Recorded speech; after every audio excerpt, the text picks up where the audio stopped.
Kiev touché à l'instant, il y a tout juste une dizaine de minutes. 2 immeubles résidentiels, manifestement, ont été touchés. C'est le maire, Vitali Klitschko, le maire de la ville, qui donne cette information. Évidemment, on cherche des informations, des contacts présents là-bas. On est en train d'authentifier les images que l'on a reçues. Mais d'abord, qu'est-ce que ça dit? Olivier Védrine, je disais tout à l'heure, peut-être, voilà, la réponse de Moscou à ce qui se passe dans le Sud, quoi. Oui, bon, je le disais précédemment, c'est un acte purement de vengeance qui a aucune valeur militaire, ni tactique, ni stratégique. C'est simplement un acte politique pour toujours pareil, semer la frayeur et casser l'esprit de résilience des Ukrainiens. Ça ne marchera pas. Et ce que je dis souvent, c'est qu'on a l'impression d'avoir dans la stratégie russe deux commandements, un commandement politique et un commandement militaire. Et là, à mon avis, c'est une décision purement politique qui n'aura aucune valeur sur le terrain. Et je pense que c'est véritablement une décision qui a dû être prise par Poutine lui-même et pas du tout par les militaires. Parce que tactiquement, c'est nul. On se posait la question, Laurent Saïm, depuis la semaine dernière, depuis que les troupes russes avaient reçu l'ordre de quitter Kherson, comment allaient réagir. Alors, Vladimir Poutine, on ne l'a pas entendu sur ce sujet-là depuis le début. On avait l'habitude, quand ils avaient un revers militaire, c'était souvent tous les lundis, Kiev frappait assez sévèrement. Ça ressemble à ça. Hein. Oui, alors vous avez tout à fait raison de dire qu'on n'a pas entendu Poutine. Oui. Et c'est vraiment une information capitale. En même temps, et c'est la première fois, Olivier, que je suis en désaccord très légèrement avec vous, tous les dirigeants sont au G20. Et tout le monde est en train de parler de paix, de comment faire des négociations, de comment essayer d'apaiser ce conflit. Et ils frappent Kiev, la capitale, non pas des infrastructures énergétiques, non pas des centrales, etc. Mais a priori, d'après les premières informations qu'on a, et on rappelle que ça vient juste de se passer, ce sont 2 immeubles résidentiels. On ignore le nombre de victimes, mais des immeubles résidentiels, ça veut dire des victimes civiles. Donc attention, des frappes sur Kiev au moment où le G20 est à Bali en train de parler de l'avenir de ce conflit. C'est quand même quelque chose qu'il faut analyser. Il y a visiblement une alerte sur Kiev. On va voir si... Sur tout le pays, dans toutes les provinces, voilà. il y a des alertes. Donc on va voir si c'est d'une certaine manière la riposte qu'on redoutait tous de ce qui s'est passé à Kherson, de la libération de Kherson. Vous avez eu, Valéria Foremontian, des informations ou pas? On voit la carte, là, on voit, donc Kherson, on en parle depuis une semaine, on voit que les Russes ont dû se retirer. On parlera tout à l'heure d'une autre ville qui n'est pas très loin, qui s'appelle Novakakhovska, où les Russes se sont retirés aussi. Kiev, c'est très loin du front. C'est évidemment symbolique parce que c'est la capitale. Vous avez eu des témoignages de là-bas déjà ou pas? Alors, 2 choses. Effectivement, c'est symbolique parce que c'est la capitale et à un moment donné, il y a aussi la politique de la terreur qui est menée depuis le premier jour, en fait. Ouais. Depuis le 24 février, on essaie de terroriser les populations civiles. Mais en plus, techniquement, quand on frappe Kiev, on frappe plutôt depuis la Biélorussie. C'est là où il y a beaucoup de stocks. Alors qu'en l'occurrence, dans le sud, on voit bien que les approvisionnements sont difficiles. C'est pour ça que Kherson a été abandonné, et la région d'ailleurs, parce qu'ils n'arrivent pas à approvisionner ni les militaires en nourriture, ni du point de vue de l'armement. Donc cette vengeance-là sur Kiev, elle s'explique aussi par la commodité de ce qui est accessible en termes de matériel militaire sur place, quoi. Donc il y a à la fois le symbole, à la fois la politique de la terreur qui est menée sur les populations civiles depuis le 24 février, et à la fois la proximité de la frontière biélorusse qui permet encore de frapper de ce côté-là, plus que depuis le sud. À quel moment, c'est peut-être une question qui peut vous paraître un peu simpliste, mais à quel moment on déclenche les sirènes d'alerte? Quand les radars détectent un missile Oui, moi j'y étais. Oui, c'est quand les radars détectent, mais je voudrais rebondir sur ce que tu disais. Moi je pense que Poutine est enfermé dans une réalité virtuelle parallèle et il est totalement autiste. Donc je crois que le G20 il s'en fout complètement. Je crois qu'il n'a pas du tout... Non, franchement je crois qu'on sous-estime le côté dérive psychologique. Pardonnez-moi, je vous coupe. Ce sont les premières images qu'on a pu authentifier, ce que je vous le rappelle, toutes les images qu'on trouve, soit qu'on reçoit, soit qu'on voit sur les réseaux sociaux, on les authentifie d'abord évidemment pour être sûr. Là, donc on est à Kiev, c'est manifestement effectivement un immeuble résidentiel. On n'a pas encore d'informations sur d'éventuelles victimes. Bon, on est en pleine journée. Il faut espérer que les gens étaient partis travailler, mais on saura ça sans doute un peu plus dans l'après-midi. Peut-être que le maire, d'ailleurs, Vitali Klitschko, va s'exprimer. C'est pas une infrastructure. On n'est pas sur un champ de bataille là. On est dans la capitale avec des immeubles, des appartements qui sont touchés, des frappes donc contre. Encore une fois, on n'a pas du tout de bilan et vous avez raison, Bénédicte, de le dire. Il va falloir attendre. détendre, mais regardez, c'est des immeubles comme chez nous, quoi. Hein. C'est en plein cœur d'une capitale, des immeubles en feu, en plein jour, des frappes. Et donc, c'est un peu ce que tous les experts redoutaient, c'est-à-dire une vengeance, comme je le disais, contre Kherson. Et puis, on terrorise une population civile qui, évidemment, est extrêmement résistante. On ne cesse de le rappeler et est extrêmement courageuse face à ça. Est-ce que les dégâts qu'on voit, ça nous dit quelque chose du missile qui a été utilisé, savoir si c'est un drone kamikaze, que ça peut être ou pas? Alors moi, je ne suis pas un militaire, je ne saurais pas Ouais. vous le dire, et j'aime pas dire des choses que je ne sais pas et que je ne connais pas. Donc là, je ne pourrais pas répondre à cette question. On posera la question tout à l'heure au général qui sera avec nous, effectivement. Très rapidement, pour Ouais, répondre dites-moi. à Olivier par rapport à Poutine sur le G20, il est Ouais. dans son monde, etc. Il y a quand même Lavrov qui est parti, qui est le Oui, il y a ministre Lavrov des qui est Affaires parti. étrangères et qui négocie aussi, qui discute avec tout le monde. Donc il faut faire attention parce que moi je trouve qu'on est depuis quelques jours par rapport à la chute de Kherson, à un billard à 3 bandes, où Ouais. il y a des gens à Ankara, des gens qui sont au G20, des frappes là qui viennent de se passer sur Ankara, Kiev. c'est le chef de la CIA et son homologue russe qui sont en train de Ouais. discuter. C'est vrai qu'on a envie, on se pose quand même la question, Lydia, qu'est-ce qu'il est allé faire dans cette galère, Sergueï Lavrov? Parce qu'effectivement, d'avoir ces images-là en plein G20, alors que, enfin, le G20, il a ouvert cette nuit officiellement, quoi. Il y a des bilatérales, il a croisé le président Emmanuel Macron tout à l'heure dans les couloirs, ils se sont dit quelques mots.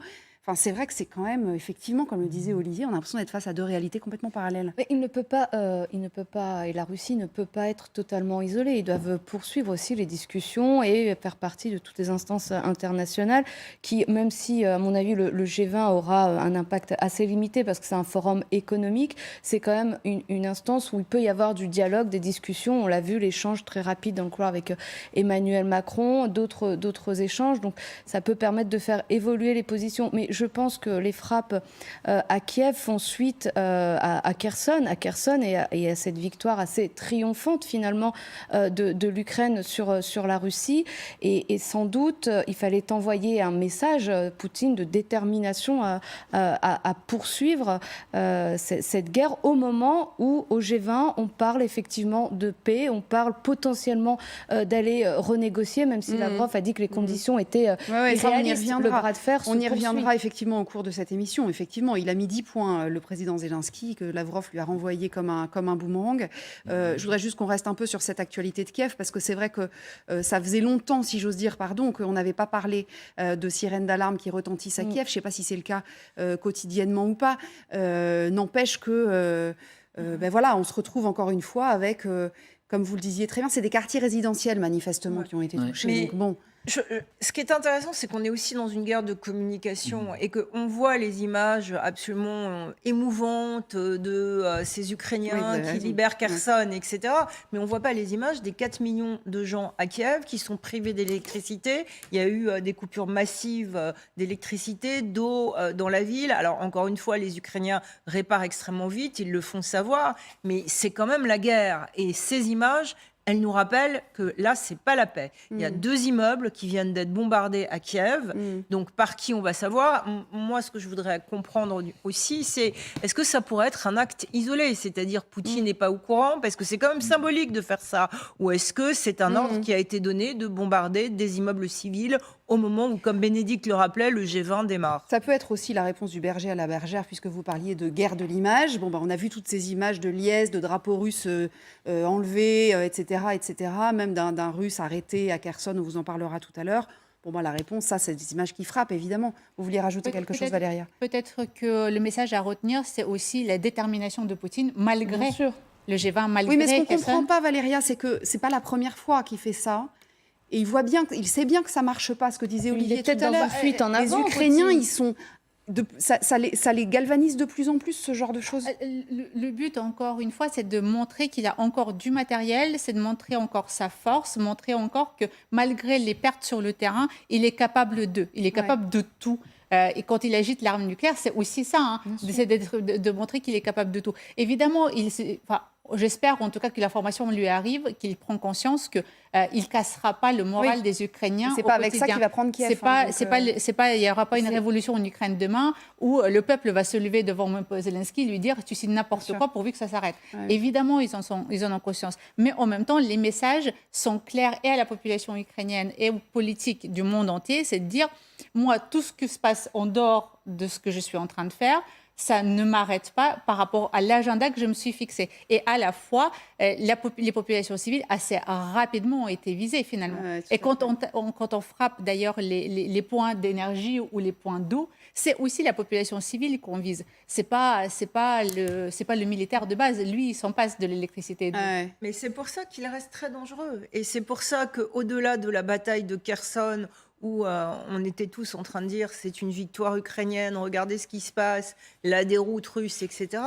Poutine reste dangereux et c'est quelque chose qu'il ne faut certainement pas négliger dans les jours qui viennent. Non, mais de toute façon, la bête n'est pas morte. Il a encore de beaux restes au niveau militaire. Il peut encore faire du mal, mais il peut faire une capacité de nuisance extraordinaire. C'est ce qu'a dit Stoltenberg hier, d'ailleurs, le patron de l'OTAN, en disant qu'il ne faut pas les sous-estimer. Non, parce que là, il ne faut pas rentrer dans l'optimisme inverse. Ils sont foutus, c'est terminé. Non. Ils sont toujours là, l'armée ukrainienne se bat toujours et l'armée ukrainienne doit continuer de se battre. Donc, et Poutine peut encore faire du mal. Donc voilà, donc je suis d'accord, il faut vraiment faire attention à trop d'optimisme, ça desservirait notamment l'Ukraine. Est-ce qu'il n'y a pas aussi quelque chose, je ne sais pas qui peut avoir un avis là-dessus, mais on a bien expliqué la semaine dernière, on attendait la réaction de Poutine, on a bien compris que 10 jours après, il n'y a toujours pas de pas 10 jours, pardon, une petite semaine après, il n'y a toujours pas de réaction de Poutine. Comme si c'était une façon pour lui de dire, mais là, la responsabilité, elle est au militaire. C'est une décision militaire, qu'il a tamponnée, évidemment, personne n'est dupe, mais voilà. Est-ce qu'il n'y a pas aussi cette chose-là de dire, voilà, moi, Kherson, en gros, c'est pas ma décision, enfin, pas tout à fait comme ça, mais voilà. La distance. En revanche, là, voilà, moi, quand je décide un truc, ça sert à quelque chose. C'est clairement un message qui est envoyé et aux Ukrainiens et à la communauté internationale, et notamment ceux qui sont réunis au G20, et aux Russes, différents présidents, et à l'opinion publique russe. Donc, en interne, il a besoin de remobiliser et de démontrer que la Russie n'est pas humiliée. Et je crois que c'est un point important pour Vladimir Poutine, cette question de l'humiliation de la Russie, qu'il voit en très grand. Alors, première réaction, je vous disais tout à l'heure, on est en train de tout vérifier, c'est Vitali Klitschko qui publie un message sur Telegram. Vitali Klitschko, c'est donc le maire de Kiev, voilà ce qu'il dit, attaque sur la capitale. Selon des premières informations, 2 immeubles résidentiels donc, ont été touchés dans le district de Petchersk, vous allez m'expliquer après où ça se situe. Plusieurs missiles ont été abattus par la défense ukrainienne au-dessus de Kiev. Médecins et sauveteurs sont sur place, plus de détails à venir. Plusieurs informations là-dedans. Plusieurs missiles ont été abattus donc, par la défense anti-aérienne. A priori, Kiev est assez bien protégé par un bouclier anti-aérien, on l'a souvent dit. Petchersk, vous connaissez Kiev tous les deux? Oui, on en parlait. On essaie de se concerter en la matière, c'est l'hypercentre. C'est là où il y a un gros bâtiment religieux qui s'appelle l'Avra. Donc, a priori, c'est l'hypercentre, ce quartier-là. À côté du palais présidentiel, ce genre de choses ou pas? Enfin, c'est assez éloigné quand même du palais présidentiel, mais c'est le secteur vraiment historique. Bon, ça vise des civils, quoi. En gros. Ah oui. Clairement, oui. Le centre-ville. Là, c'est un immeuble Khrouchtchevska. C'est ça. Un immeuble quoi? Khrouchtchevska. Les Khrouchtchevska. En fait, à l'époque de l'URSS, il y avait un espèce de standard, si vous voulez, de construction. Donc, vous trouvez ce type de barre d'immeubles en partout en ex-URSS. Ils sont exactement pareils, identiques. Il y a même un film qui a été tourné sur le sujet où une personne se trompe carrément de ville et se retrouve quand même dans le même immeuble, avec la même adresse, dans le même appartement, et tout ressemble, même le mobillier, tellement c'est standard. Donc il y a eu récemment même une parodie, enfin pas une parodie, une reprise à l'américaine qui a été faite en la matière. Mais donc voilà, c'est de l'époque de Khrouchtchev. On construisait ce genre de barres d'immeubles partout en ex-URSS. L'autre info, donc, c'est que plusieurs missiles ont été abattus, d'après ce que dit Vitali Klitschko. C'est dire que donc, la capitale, évidemment, est toujours sous extrême protection et que, on ne sait pas combien de missiles, mais que le bouclier anti-aérien a l'air de fonctionner quand même sensiblement. Oui, il fonctionne. Mes amis qui sont à Kiev, alors à Kiev, ils continuent de vivre. Ils considèrent que c'est la ville la plus sécurisée d'Ukraine. Où effectivement il y a un fonctionnement des batteries anti-aériennes. Mais il faudrait savoir combien ils en ont touché. Ils disent qu'ils en ont abattu plusieurs. Moi, je pense que ça a été, ce que vous disiez tout à l'heure, ça a été tiré de Bélarus. Ça paraît beaucoup plus... Pas de la mer Noire? Alors attendez, depuis la mer Noire. J'ai 2 autres informations. Le maire de Lviv et le maire de Kharkiv nous disent que leurs villes aussi ont été touchées. Et c'est le nord. Est-ce que ça vous donne une C'est le nord. information C'est supplémentaire? vraiment le nord. Kharkiv, on sait c'est où ça peut c'est la venir. frontière et Lviv se trouve au nord de l'Ukraine, Ouais. du côté de l'ouest. Côté de la Donc, Pologne. c'est bien du côté biélorusse, en tout cas. C'est pareil Donc, il y a un plus simple. repositionnement complet, en Euh, fait, de la... En fait, Vers le nord le stock militaire russe a été beaucoup envoyé sur la partie nord, donc côté Biélorussie, et sur la partie est. Il y a eu des frappes depuis la mer, mais depuis que la mer a été, en tout cas la Noire, plus ou moins démilitarisée pour envoyer du grain suite à l'accord avec la Turquie, c'est beaucoup moins simple en fait de tirer depuis la mer que depuis le nord. Donc ils Et n'ont les rien villes- rapatrié vers le sud, sur le front sud alors? Sinon, ils ne seraient pas en train de quitter Kherson. Ouais, Enfin, ça me paraît quand même Ouais. ubuesque de partir Attendons, s'ils avaient les armes Ouais. sur place. Quoi. Il faut attendre, mais il faut analyser aussi le timing. La libération de Kherson, c'est en fin de semaine. Et depuis un mois, on était aussi habitués à chaque lundi des frappes sur Kiev. Hier, il n'y a eu aucune frappe sur Kiev. Non. Par contre, on est mardi, aujourd'hui, il y a visiblement des frappes non seulement sur Kiev et des alertes qui sont partout. Donc, est-ce qu'il n'y a pas une réponse là qui est en train de commencer, massive, suite à la chute de Kherson, qui est faite par les Russes, avec, et on est toujours dans ce décalage de temps entre nos analyses, ce qu'on dit sur des chutes de villes, des victoires, etc., et comment Poutine réagit. Parce que là, Poutine, pendant 3 jours, il ne s'est pas dit, bon, moi je vais attendre, mais quand je vais frapper, ils vont voir ce que ça veut dire. Et ce que ça veut dire de frapper Kiev aujourd'hui, ça veut dire, et c'est ce que vous avez dit Valérie, c'est je maintiens toujours ma volonté de frapper la capitale, de frapper l'Ukraine. La guerre n'est pas terminée. Mais encore Et une fois, justement- pourquoi pour faire flancher la population? Pour faire flancher la population. Et là, Zelensky commençait à parler de paix, les Américains faisaient pression, etc. Là, ça veut dire non, j'en veux pas. Oui, c'est ça. Ouais. Mais c'est un peu ce qu'a dit Lavrov ce Ça veut matin dire non, on d'ailleurs. veut pas. Non, j'en veux pas. C'est un peu ce qu'a dit Lavrov ce matin depuis Bali, ce Non, qu'a dit j'en veux Peskov également, en disant mais nous, tout ce que veut Bon, bah, l'Ukraine, si ça vous ne en voulez correspond pas, les pas. Ukrainiens- Il a un agenda, il a un calendrier, il a des objectifs qu'on n'a jamais compris finalement, parce qu'un coup c'était l'un, un coup c'était l'autre, mais en tout cas, il a des objectifs, et tant qu'il n'obtiendra pas ce qu'il veut, par la négociation ou par le terrain, il continuera à maintenir cette pression permanente sur le territoire ukrainien. On ne sait pas exactement où il va, puisque au sol, les militaires russes n'arrivent pas à tenir leur position fermement, clairement.